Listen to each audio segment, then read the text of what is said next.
Ce qui fait l'excellence de la région, je crois que c'est d'abord sa capacité à s'ancrer dans son histoire. C'est-à-dire que si on prend l'exemple de la soie, du textile, l'exemple de la coutellerie, on est sur des savoir-faire qui sont anciens dans notre région, qui ont su continuer leur trajectoire de développement, continuer leur trajectoire parfois d'exportation aussi, qui s'inscrivent dans un écosystème industriel beaucoup plus vaste qui caractérise la première région industrielle de France. Le comité Colbert a été créé en 1954 pour faire rayonner l'excellence et les savoir-faire français en France et à l'international. 70 ans après, on a 95 maisons qui représentent ces secteurs, plus 18 institutions culturelles, et on continue à avoir quasiment les mêmes missions.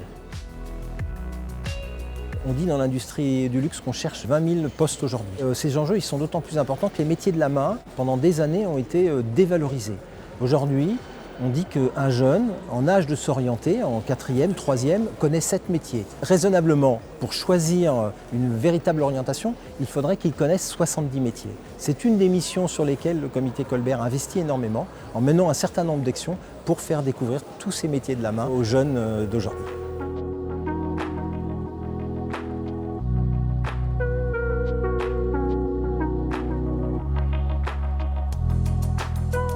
J'évoquais des savoir-faire ancrés historiquement dans notre territoire.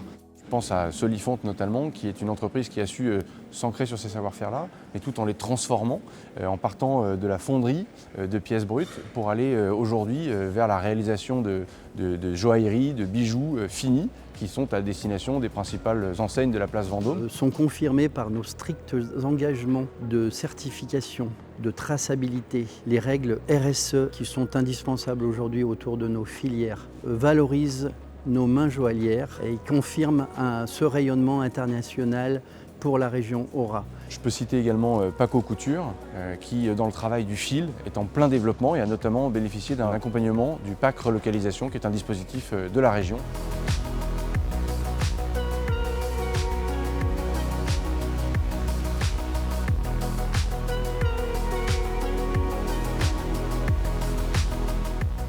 L'agence est vraiment complètement dans son rôle d'accompagner la relocalisation, d'être dans cette région Auvergne-Rhône-Alpes le moteur de la renaissance industrielle. J'ai cité le PAC Relocalisation, c'est par exemple un des dispositifs, 1,2 milliard mis à disposition des entreprises sur 6 ans, qui permettent d'accompagner leurs investissements. On a lancé une grande campagne d'attractivité qui s'appelle La Créative, qui montre bien effectivement l'ensemble des atouts de notre région, allant du tissu industriel à l'énergie, à la créativité. C'est l'objet de cette campagne pour effectivement inciter les investisseurs internationaux à venir dans notre région. Et d'ailleurs, en 2023, une nouvelle fois, Auvergne-Rhône-Alpes a été la première région en termes d'investissement direct étranger industriel en Europe.